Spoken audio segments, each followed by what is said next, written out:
5,000 years ago, in the desert at Abydos, a roof went up over hundreds of people at the exact same moment. Not one roof. Hundreds of small wooden roofs, built in a single continuous construction operation, sealing hundreds of separate underground chambers, arranged in tight rows around the tomb of a king named Djer. Archaeologists know they were built at the same time because the wood says so. The joints match. The construction technique is uninterrupted. There is no evidence of graves added later, no evidence of bodies interred over months or years as people in Djer's household happened to die. Every chamber went up together. Every person in those chambers went into the ground together. 318 of them around the tomb itself.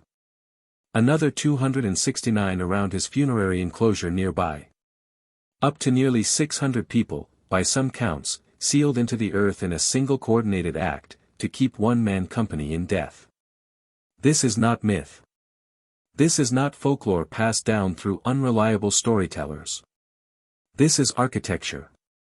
The roof beams do not lie, and the roof beams say this happened on one day, to almost 600 people, on the orders of someone who never had to explain why. We don't know most of their names. We know what their teeth tell us, pink stains in the dentin, the unmistakable forensic signature of strangulation. We know what their skeletons tell us, blunt force trauma to the skull in 8 out of every 10 remains examined. We know they were mostly women. We know some were dwarves, likely valued for entertainment or ritual significance in the royal household. We know they did not choose this. This is the first dynasty Egypt ever had. Before the pyramids. Before the pharaohs you've heard of. Before writing had even fully matured into the hieroglyphics that would later cover every temple wall in the Nile Valley. And it begins, as far as the archaeological record shows us, with mass human sacrifice on a scale that would not be matched again in Egyptian history. 5 kings. One declining number. And total silence about why it stopped. Around 3100 BCE, a king remembered by the name Narmer united 2 separate kingdoms, Upper Egypt to the south and Lower Egypt to the north, into a single state under a single ruler. This is the conventional starting point of Egyptian dynastic history, the moment the record shifts from scattered regional chiefdoms into something we can recognize as a kingdom with a center, a capital, and a king whose authority extended along the length of the Nile. The evidence for Narmer's unification is famously preserved on the Narmer palette, a ceremonial slate carved with scenes of conquest and kingship, found at the temple site of Hierakonpolis.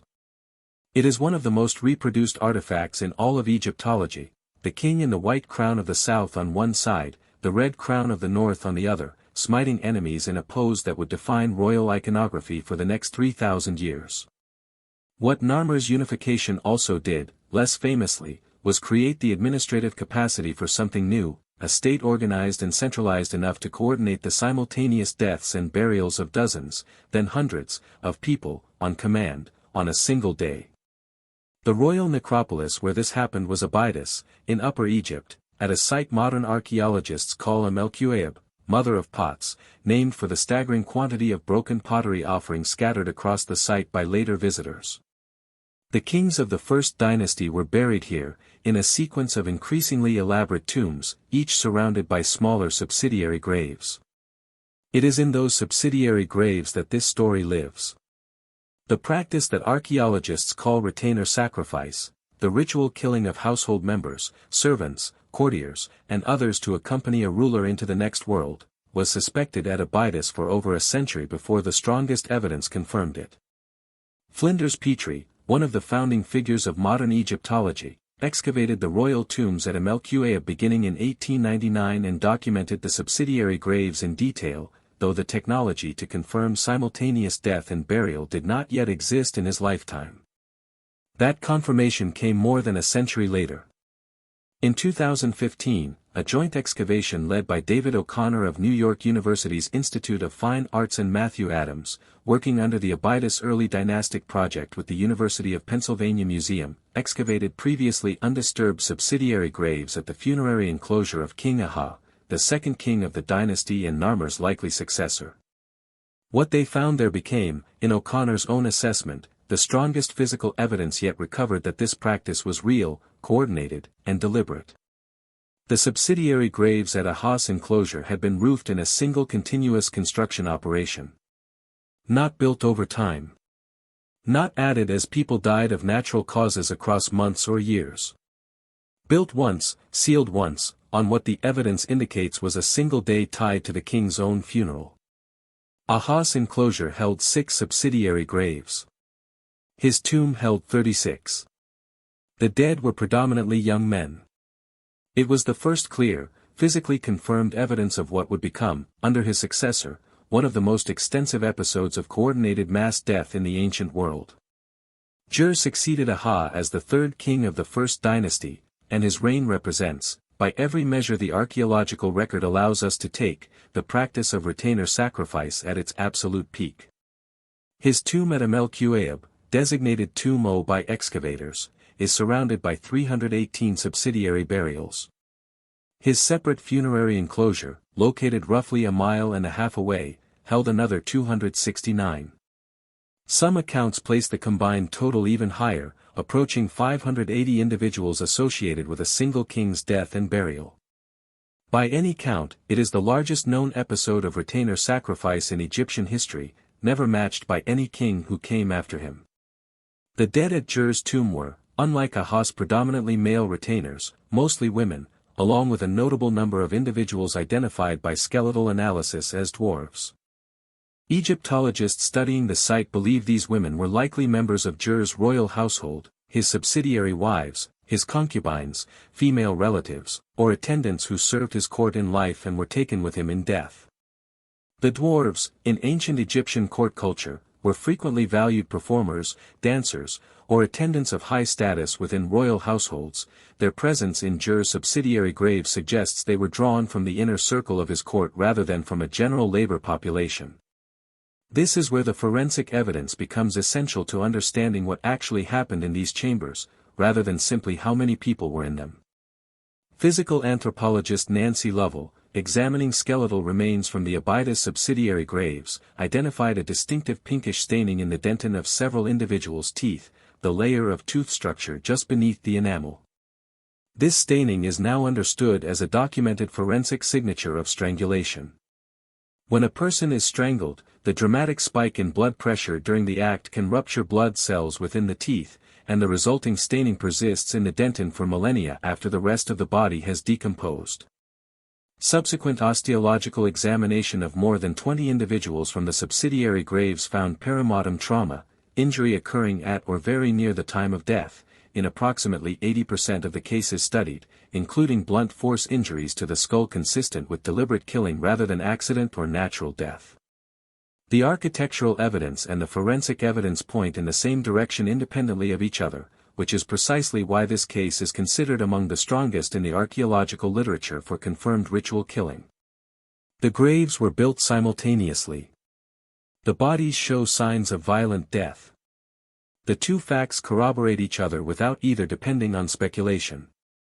It is worth pausing here on what the evidence does not allow us to say with certainty. Egyptologists continue to debate the full social and ideological meaning of these burials, whether every individual in every subsidiary grave across the dynasty was killed specifically for the purpose, or whether some graves represent household members who died of unrelated causes and were interred alongside the king as an honor rather than a sacrifice. Iconographic evidence from the period, carved labels depicting bound captives being stabbed, exists, but no direct skeletal link between those specific images and the subsidiary grave remains has been established. The picture that emerges from combining architecture, forensics, and surviving imagery is strong, but Egyptology, like any rigorous historical discipline working from incomplete evidence, holds some of its conclusions as probable rather than absolutely certain. What is not in serious dispute is the trajectory of the numbers that followed Djer. His successor Djet, the 4th king of the dynasty, was buried with 174 subsidiary graves, a significant decline from Djer's count, though still a substantial number by any standard outside this specific dynasty. Djet's reign is otherwise known chiefly for an extraordinary piece of funerary art, a limestone stele bearing his Horus name, a falcon perched atop the serek containing his name, carved with a clarity and precision that Egyptologists consider the finest surviving example of early dynastic relief work. It now resides in the Louvre. Between Djer and his successor, the historical record introduces a figure whose presence in this story matters beyond the numbers attached to her tomb. Mernith, her name meaning, beloved of Neith, invoking the warrior goddess of Sais in the Nile Delta, appears in the archaeological record with a full royal tomb at Abydos, complete with subsidiary burials and a funerary enclosure matching the pattern of the kings before and after her. A seal impression recovered from the tomb of her son, King Den, lists the rulers of the dynasty in sequence: Narmer, Aha, Djer, Jet, Mernith, Denver. She is placed directly in the royal line. And yet Mernith does not appear in the later king lists compiled by Egyptian scribes centuries afterward. She was, by the archaeological evidence, buried as a ruler. She was, by the textual tradition that followed, written out of the dynasty entirely. The most widely accepted explanation among Egyptologists is that Mernith ruled as regent for her son Den during his minority, exercising full royal authority and receiving full royal burial honors, without ever being formally recognized in the male succession that later record-keepers chose to preserve. We cannot know with certainty why later scribes omitted her. What the tomb tells us and what the king list tells us simply do not agree, and the discrepancy itself is the evidence of an erasure that the stone and the seal impression did not allow to be complete.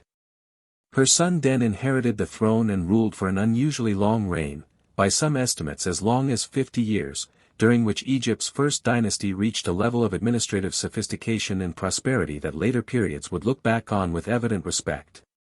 Den is the first king depicted wearing both the white crown of Upper Egypt and the red crown of Lower Egypt simultaneously, a visual statement of a fully unified state under fully unified rule. His tomb, known to excavators as Tomb T, introduced architectural innovations that none of his predecessors had attempted: the first use of granite flooring in any Egyptian royal tomb, and the first stairway providing direct access to the burial chamber, replacing the simple open-pit method used before him. Den's tomb held 136 subsidiary burials. Down again from Djet's 174. Down dramatically from Djer's nearly 600. It is worth noting plainly what this decline does and does not tell us. Den's reign was not a period of diminished royal power. By every other measure, it was the opposite, a high point of dynastic confidence, architectural innovation, and administrative reach. Whatever caused the subsidiary burial numbers to keep falling, it was not a weakening king losing the authority to command mass sacrifice. Something else was changing. Den's successor, Anajib, was buried in the smallest royal tomb yet constructed at Amelkuaib, surrounded by 64 subsidiary graves, continuing the decline, though the historical record suggests Anajib's reign was itself troubled, marked by what later tradition remembers as instability and possible internal conflict within the kingdom. And then came Qaa. Qaa was the last king of Egypt's first dynasty, and his tomb at Amelkuaib held 26 subsidiary burials, the smallest number associated with any king in the dynasty's sequence, a final marker on a line that had fallen from nearly 600 to 26 across roughly 5 successive reigns. After Qaa, the practice of retainer sacrifice does not appear again in the archaeological record. Not in the Second Dynasty.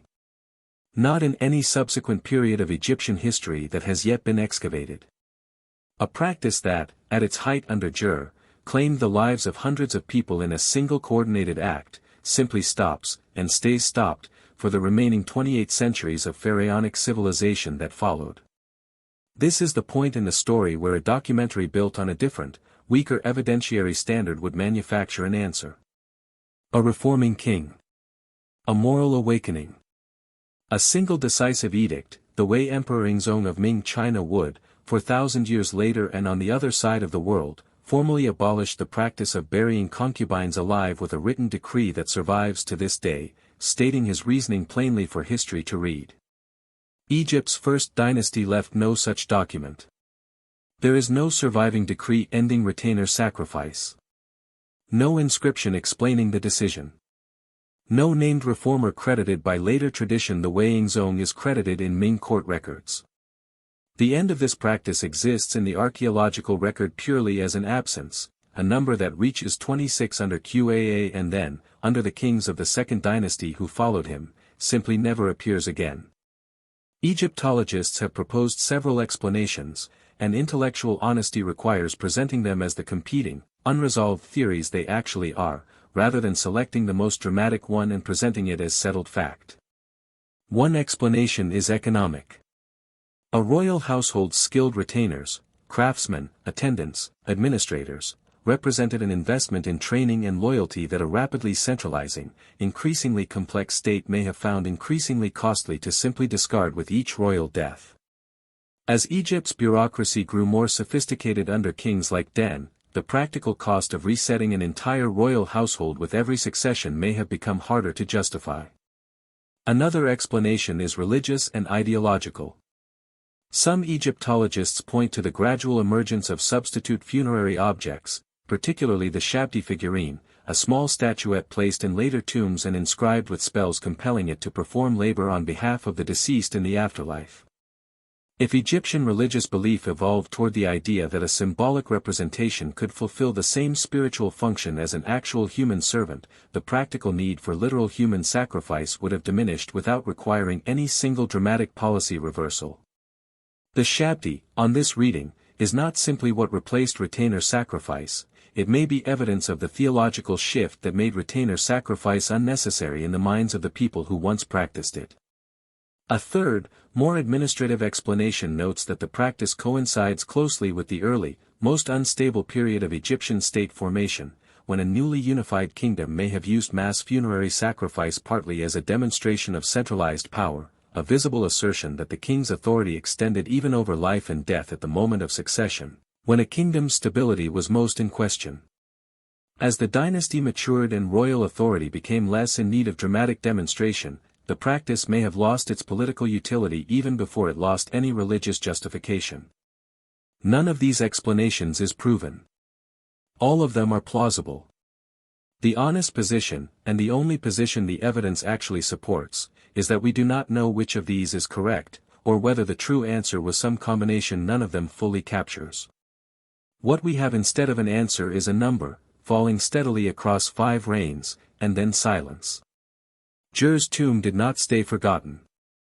2,000 years after his subsidiary graves were sealed, after the simultaneous roofing, after the strangulation, after nearly 600 people went into the ground around him in a single coordinated act, the Egyptians of the Middle Kingdom began making pilgrimage to Abydos. They walked the desert road to Amelchuaib and knelt at Djer's tomb.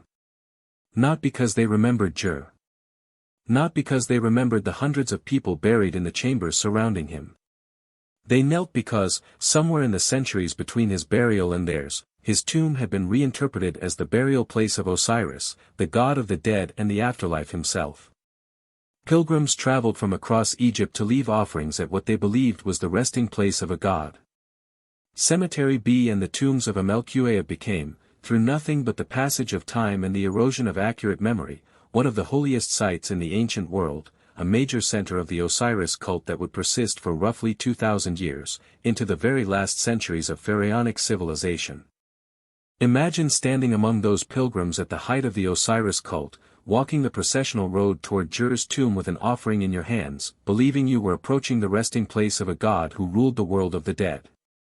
You would have had no way of knowing what was actually beneath your feet, that the man you believed to be a god had been a king who claimed, on a single day roughly 2,000 years before your own birth, the lives of as many as 600 members of his own household, so that he would not enter the next world alone.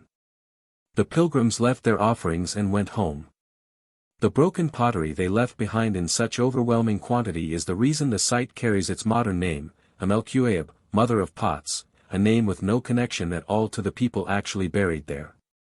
We know more about Djer's subsidiary graves today than any pilgrim who ever knelt at his tomb.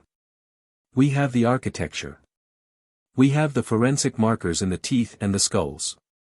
We have the falling sequence of numbers, 36, then as many as 580, then 174, then 136, then 64, then 26, then nothing at all. 5 kings, and somewhere in that decline, on a continent and in a kingdom that has left us no shortage of written records about taxes, harvests, and military campaigns, a decision was made to stop killing people for company in death, and not one sentence explaining that decision has survived, if it was ever written down at all. That silence is not a gap in this story waiting to be filled with speculation. It is the final fact this story has to offer. A practice that took the lives of close to 1,000 people across 5 reigns ended without leaving behind a single surviving explanation. The men and women in those subsidiary graves were never given individual names in the burial record available to us. They were given positions in a grave, counted in a total, and left for 4,000 years until an archaeologist's trowel and a forensic anthropologist's microscope gave them back, not their names, but at least the fact of how they died, and that it was not natural, and that it was not their choice. They built a god's temple over a king's massacre, and worshipped there for 2,000 years without ever knowing the difference. Djer's tomb did not stay forgotten, and neither did his story. It simply waited 4,000 years for someone willing to read what the bones and the architecture had to say, rather than what the legend built on top of them claimed. That is what this channel exists to do. Every episode on Throne Unknown is a story the evidence preserved and popular history chose not to examine closely enough. The deeper indemnity of the Haitian Revolution. The woman buried twice, once by Rome, and once by Tacitus. And now, the servants who went into the ground with 5 kings, none of them had any power to refuse. If you want history that doesn't flinch from what the evidence actually shows, even when the evidence runs out before the explanation does, subscribe to Throne Unknown. Here's a question worth sitting with. The unopened royal tombs that still remain across Egypt, China, and elsewhere in the ancient world, should they stay sealed out of respect for the dead inside them, or does what they could teach us outweigh that? Tell us where you land in the comments. We read every answer, and some of them become the next episode.